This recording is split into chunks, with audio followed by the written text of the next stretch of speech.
ನಮಸ್ಕಾರ, ನೀವು ನೋಡ್ತಾ ಇದ್ದೀರಾ ನ್ಯೂಸ್ ಫಸ್ಟ್ ಎಜುಕೇಶನ್. ನಾನು ಚಂದನಾ ಶೆಟ್ಟಿ. ಇವತ್ತಿನ ಈ ಎಪಿಸೋಡ್ನಲ್ಲಿ ಒಂದು ಇಂಪಾರ್ಟೆಂಟ್ ಅಪ್ಡೇಟ್ ಹೇಳ್ತಾ ಇದ್ದೀನಿ, ಮಿಸ್ ಮಾಡದೆ ನೋಡಿ. ಎಷ್ಟೋ ಜನ ಸ್ಟೂಡೆಂಟ್ಸ್ ನೀಟ್ ಹಾಗೂ ಸಿಇಟಿ ಎರಡು ಎಕ್ಸಾಮ್ಸ್ನ ಬರೆದಿರ್ತೀರಾ. ಈಗ ಆಲ್ರೆಡಿ ಸಿಇಟಿ ಕೌನ್ಸಿಲಿಂಗ್ನಲ್ಲಿ ನಿಮಗೆ ಸೀಟ್ ಅಲಾಟ್ಮೆಂಟ್ ಕೂಡ ಆಗಿರುತ್ತೆ. ಆದರೆ ಈ ಬಾರಿ ನೀಟ್ ಪರೀಕ್ಷೆ ಮರುಪರೀಕ್ಷೆ ನಡೆದಿರೋದ್ರಿಂದ ವೈದ್ಯಕೀಯ ಕೋರ್ಸ್ಗಳ ಸೀಟು ಹಂಚಿಕೆ ಪ್ರಕ್ರಿಯೆ ಲೇಟ್ ಆಗಿದೆ. ಹೀಗಾಗಿ ಎಂಜಿನಿಯರಿಂಗ್ ಪ್ರವೇಶದ ಕೊನೆಯ ದಿನಾಂಕವನ್ನ ವಿಸ್ತರಣೆ ಮಾಡಬೇಕು ಅಂತ ಕೆಇಎ ಮನವಿ ಮಾಡ್ಕೊಳ್ತಾ ಇದೆ. ಯಾಕೆ ಮನವಿ ಮಾಡ್ಕೊಳ್ತಾ ಇದೆ ಗೊತ್ತಾ?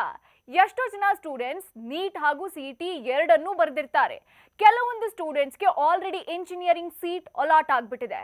ಇನ್ ಕೇಸ್ ನೀಟ್ ಕೌನ್ಸಿಲಿಂಗ್ ನಲ್ಲಿ ಅವರಿಗೆ ಮೆಡಿಕಲ್ ಸೀಟ್ ಕೂಡ ಅಲಾಟ್ ಆಯ್ತು ಅಂದ್ಕೊಳ್ಳಿ.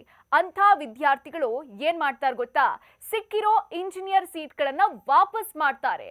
ಆದ್ರೆ ಎಐಸಿಟಿಇಯ ಟೈಮ್ ಟೇಬಲ್ ಪ್ರಕಾರ ಇಂಜಿನಿಯರಿಂಗ್ ಕೋರ್ಸ್ಗಳ ಪ್ರವೇಶ ಪ್ರಕ್ರಿಯೆಯನ್ನ ಆಗಸ್ಟ್ 14ರೊಳಗೆ ಕಂಪ್ಲೀಟ್ ಮಾಡಬೇಕು. ಹಾಗೆ ಫಸ್ಟ್ ಇಯರ್ ಕ್ಲಾಸಸ್ ಆಗಸ್ಟ್ 1ರಿಂದಾನೇ ಪ್ರಾರಂಭ ಆಗಬೇಕು ಅಂತ ಕಡ್ಡಾಯಗೊಳಿಸಲಾಗಿದೆ.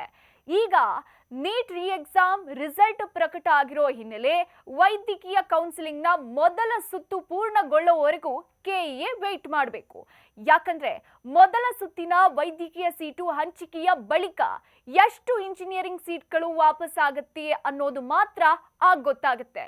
ವೈದ್ಯಕೀಯ ಪ್ರವೇಶ ಆಕಾಂಕ್ಷಿಗಳು ಆಯ್ಕೆ ಮಾಡಿಕೊಂಡಿರೋ ಕೆಲವು ಪ್ರಮುಖ ಇಂಜಿನಿಯರಿಂಗ್ ಕಾಲೇಜುಗಳ ಸೀಟ್ಗಳಿಗೆ ಅರ್ಹ ಇಂಜಿನಿಯರಿಂಗ್ ವಿದ್ಯಾರ್ಥಿಗಳಿಗೆ ತೊಂದರೆ ಆಗದಂತೆ ನೋಡಿಕೊಳ್ಳೋ ಉದ್ದೇಶದಿಂದ ಪ್ರವೇಶದ ಟೈಮ್ ಲಿಮಿಟ್ ಅನ್ನ ಎಕ್ಸ್ಟೆಂಡ್ ಮಾಡಬೇಕು ಅಂತ ಕೆಇಎ ಮನವಿ ಮಾಡಿದೆ. ಇದು ಈ ಹೊತ್ತಿನ ವಿಶೇಷ. ಮತ್ತೊಂದು ವಿಡಿಯೋ ಒಟ್ಟಿಗೆ ನಿಮ್ಮನ್ನ ಭೇಟಿ ಮಾಡ್ತೀನಿ. ಅಲ್ಲಿವರೆಗೂ ನೋಡ್ತಾ ಇರಿ ನ್ಯೂಸ್ ಫಸ್ಟ್, ನಿರ್ಭೀತಿಯಿಂದ ನಿಮ್ಮ ಪರವಾಗಿ.